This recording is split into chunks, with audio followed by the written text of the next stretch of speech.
ఇటీవల రోజుల్లో మీరు యాక్ట్ చేసిన సినిమాలు నేను చాలా చూశానండి.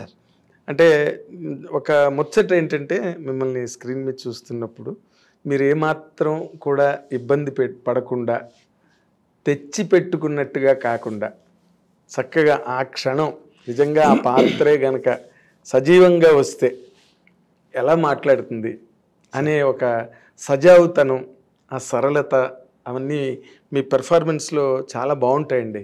అసలు మీకు ఇలాంటి ఒక పోకడ అబ్బడానికి అసలు మీ ప్రాథమికమైన నేపథ్యం ఏంటండి? ప్రాథమికమైన నేపథ్యం అంటే నేను గ్రూప్ 1 ఆఫీసర్నండి. ఓకే. నేను పుట్టి పెరిగింది అమలాపురం ప్రాంతంలో. ఓకే. కొద్దిగా అమలాపురం ప్రాంతంలో సాహిత్యం, అమలాపురంలో పంటలే కాదు పద్యాలు కూడా ఎక్కువ, అవి ఎక్కువ. అలా కొంచెం చిన్న సాహిత్యంతో అనుబంధం ఉన్న నేపథ్యం నుంచి వచ్చాను. ఒక నందంపూడి ఒక గ్రామం. మా ఊర్లో కూడా కొంచెం కొద్దిగా ఈ వేదాలు ఇది ఎక్కువ అండి. వేదఘోష ఎక్కువ. సో కొద్దిగా చదువు సాహిత్యం ఈ రెండు మొదటి నుంచి అబ్బాయండి. తర్వాత నేను ఎక్కువగా మాకు ఘనశ్యామల ప్రసాదరావు గారని అమలాపురంలో వారు నన్ను పబ్లిక్ స్పీకింగ్కి ట్రైన్ చేసేవారు. కాలేజీ రోజుల నుంచి కూడా. చదువు కంటే కూడా నేను ఎక్కువ వక్తృత్వం మీద డిబేటింగ్ కాంపిటీషన్స్లో ఎక్కువ రాణించేవాడిని. దానికి ట్రైనింగ్లో భాగంగా కొంత నేను మహాప్రస్థానం, అమృతం కురిసిన రాత్రి, కొంత చలంగారి సాహిత్యం, ఇలా కొన్ని నేను పోపు సామాన్ అనేవారు ఆయన నవ్వుతూ. మా గురువు ఈ పోపు సామాన్ తయారు చేసుకోవాలరా స్టేజ్ మీదకి వెళ్ళిన తర్వాత, ఊరికేదో ఈ ఇంట్లో కోడి పలావు పక్కింట్లో పస్తుల చావు అని ఇన్ఈక్వాలిటీ ఇలా చెప్పేవాళ్ళం. అలా వేస్తే కానీ ఎవరు నీకు అట్రాక్ట్ అవ్వరు. ఊరికేదో అంత ప్రతిదీ నా దేశం అగ్ని పునీత సీత ఇలాంటివన్నీ, నా దేశం భగవద్గీత ఇలాంటివన్నీ చిన్న చిన్న కొటేషన్స్ నేర్చుకోవడంలో భాగంగా కొంత సాహిత్యం చదవాల్సి వచ్చింది.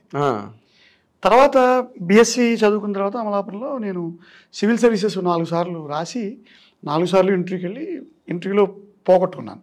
4 కన్సిక్యూటివ్ ఇంటర్వ్యూస్. అది తెలుగు సాహిత్యంతో రాశాను. అందువల్ల సాహిత్యం మీద బాగా చదవాల్సిన అవసరము ఆగత్యం రెండు వచ్చాయి.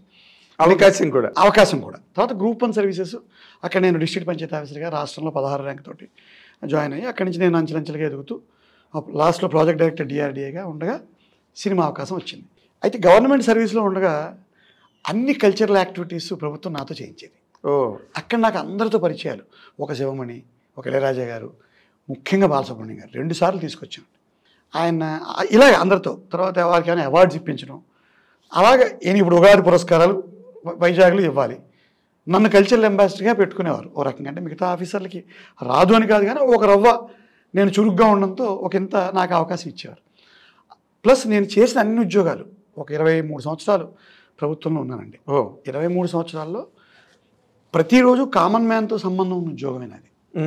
ఒక దొంగ, ఒక మంచి పొలిటీషియన్, ఒక నిజాయితీగా ఉన్న పొలిటీషియన్, మన దగ్గర వచ్చేవాళ్ళు నిజమైన లబ్ధిదారులు, అబద్ధమైన లబ్ధిదారులు, ఇలా ప్రజా జీవితంలో కంప్లీట్గా ఉండడంతో నాకు కొంత మాట్లాడడం, అదే ఇంటరాక్షన్ విత్ అది public interface, cross section of people అలా వాళ్ళని ఇమిటేట్ చేయడం ఇలా అలవాటు అయిపోయింది. ఒక పొలిటీషియన్ ఎలా మాట్లాడతాడు, లేకపోతే ఇంకొక ఆ పలానా కలెక్టర్ గారు హిందీ నుంచి వచ్చాడు, అలహాబాద్ కలెక్టరు, ఆయన తెలుగు ఎలా ఉంటుంది, ఇలాంటివి చిన్న చిన్న గమ్మత్తుగా మాలో మేము మాట్లాడుకుంటూ ఉండేవాళ్ళం. ఇది కాకుండా ప్రధానంగా సిరివెన్నెల గారి సాహిత్యంతో ఉన్న లోతైన అధ్యయనం. వారిని ఎప్పుడు నేను పైపని చదవలేదు. జీవితానికి అన్వయించుకుని ప్రతి పాటని చాలా లోతుగా చదవడం, దాన్ని చెప్పాలంటే ఒక పిహెచ్డి చేసినట్టు. అంత లోతైన అధ్యయనం శాస్త్రి గారి పాటలతో.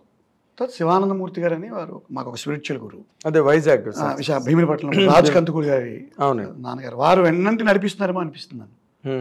అయితే ఒక ఉన్నత స్థాయి ఉద్యోగం, మంచి జీవితం, మంచి జీతం, మరి ఫెసిలిటీస్, కార్లు, నౌకర్లు అనే జీవితం నుంచి ఈ సాహసోపేతమైన చర్య, దాని వెనకాల నాకు అది కూడా ఒక జీవితంలో ఒక వయసు దాటిపోయిన తర్వాత 47వ సంవత్సరంలో, ఇప్పుడు 52 అండి నాకు, 47కి బయటకు వచ్చాను సినిమాల్లోకి. 47 సంవత్సరంలో నటుడు అవ్వడం ఏమిటి, నటుడు అవ్వడం అనుకోవడం ఏమిటి, దానికి వెనకాల శివానందమూర్తి గారి యొక్క స్పిరిచువల్ బ్లెస్సింగ్ ఉందని నేను సంపూర్ణంగా నమ్ముతాను. ఎందుకంటే వారు ఒకరోజు ఎప్పుడు 2015లో అప్పుడు విశాఖపట్నంలో నేను చాలా అధికారం చలాయించేస్తున్నాను. ఎక్కువ రోజులు అవుల్లో పనిచేయడం వలన ఓ చిన్న సైజు మాఫియా డాన్లో అయిపోయిన రోజుల్లో ఆయన నన్ను పిలిచి, నువ్వు 4 సంవత్సరాలు ఉద్యోగం మాని అన్నారు. ఎందుకన్నారో తెలియదు. చాలా విచిత్రం అండి.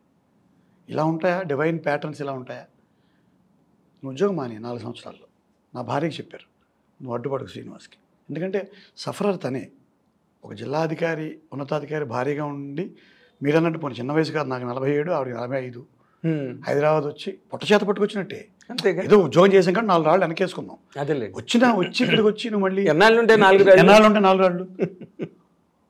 అక్కడ నేను ఖచ్చితంగా నేను భావించేది శివానందమూర్తి గారి యొక్క ఖచ్చితమైన బ్లెస్సింగ్, తర్వాత సిరివెన్నెల గారి ప్రోత్సాహం. ఆయన ముందు నుంచి నన్ను సినిమా యాక్టర్ అవ్వమని చెప్పేవాడు. మీరు అన్నట్టే ఇది ఎలా వచ్చింది మీకు ఈ మెలుకు అని అడిగారు మీరు. అవును, ఇలా క్యాజువల్గా చెప్పగలగడం.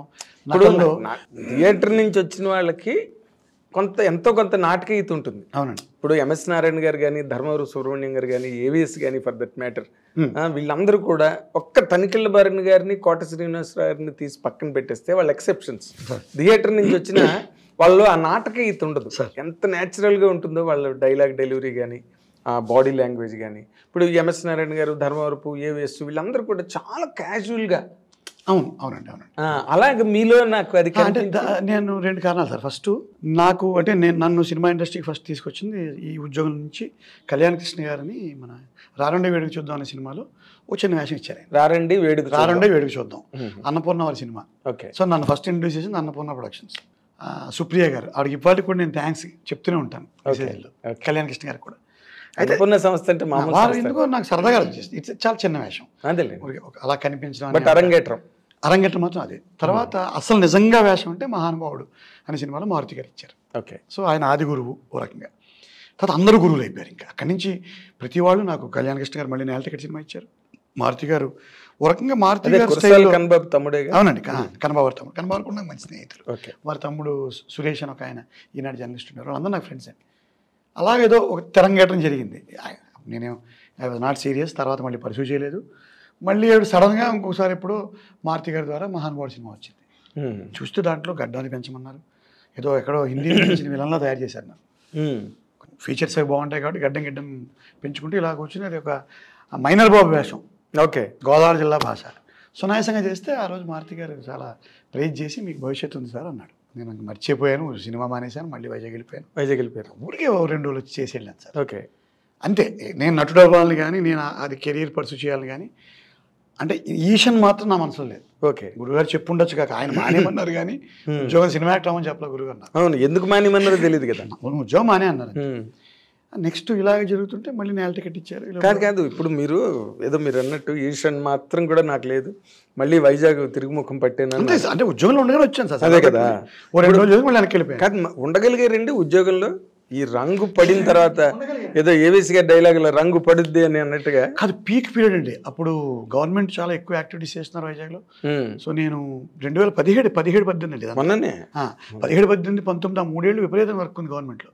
నేను 90% విశాఖపట్నం అడ్మినిస్ట్రేషన్ వరకు నేనే మోసేవాడిని.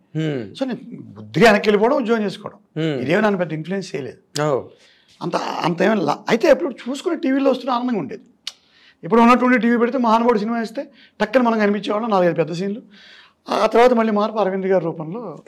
మీరు మీరు ఒక సెగ్మెంట్ మిస్ అయిపోతున్నారు. ఇప్పుడు మీరు ఒక ఆఫీసరు, మీ కింద బోల్డ్ మంది సిబ్బంది, సార్, జిల్లా వ్యాప్తంగా, రైట్? అవును సార్. వైజాగ్ ఏం చిన్న ఊరు కాదు, అదొక పెద్ద మహానగరం ప్లస్ మహాజిల్లా. పాడేరు, అరకు అన్ని అందులో భాగమే. అందులోనే బాకిరావుపేట నుంచి సీలేరు దాకా. ఎస్. పైగా వైజాగ్ ఒక్కటి చాలు సార్. వైజాగ్ ఒక్కటే చాలు. అయితే అలాంటి వాతావరణంలో మీరు ఒక 2 సినిమాలు చేసి వచ్చి, మీ సినిమాలు అప్పుడప్పుడు వస్తా టీవీల్లో, అసలు మీ సిబ్బంది గట్టి ఏమనేవారండి? మీ పై ఆఫీసర్లు కానీ, మీ కింద వాళ్ళు కానీ? పై ఆఫీసర్లు జనరల్గా మా కలెక్టర్ గారి పేరు ప్రవీణ్ కుమార్ గారు. ఆయన బిహారీ.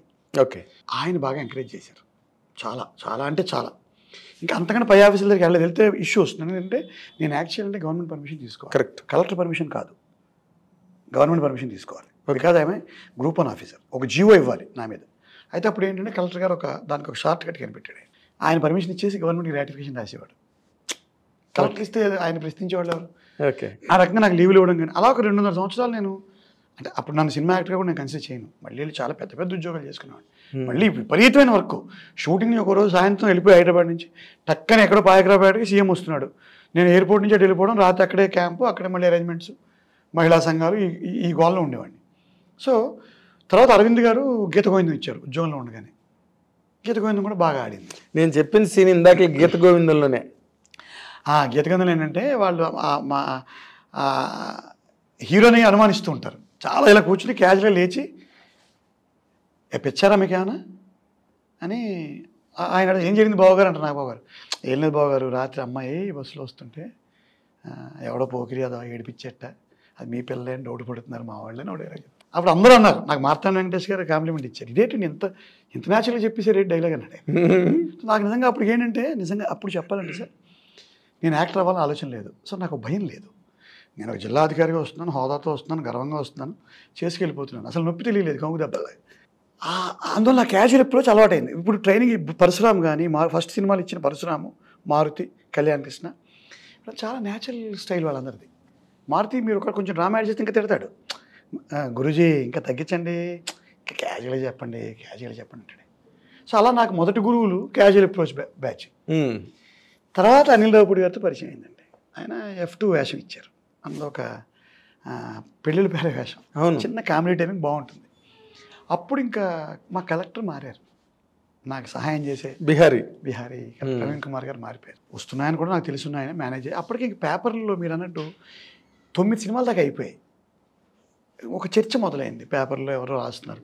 ఇప్పుడు ఒక ఇంపార్టెంట్ మీటింగ్ నేను మిస్ అవుతాను షూటింగ్ వలన, ఆయనకి ఏది ముఖ్యం అని ఇలా పేపర్లో రావడం మొదలెట్టి. ఒకరోజు జిల్లా పరిషత్ జనరల్ బాడీ మీటింగ్కి వెళ్ళలేదు నేను, అక్కడ కూడా ఈ చర్చ మొదలైంది. అప్పుడు మా కలెక్టర్ గారికి చెప్పి లోపల F2 రిలీజ్ అయ్యి మంచి నాకు ఒక 7-8 సినిమాలు వేషాలు వచ్చాయి. F2 అప్పుడు నేను చేసిన సినిమాల్లో F2 80 కోట్లు, మంచి హిట్. గీతగోవిందం 100 కోట్లు, మహానుభావుడు ఒక 40-50 కోట్లు. ఏంటి నేను చేస్తే ప్రతి సినిమా హిట్ అవుతుంది.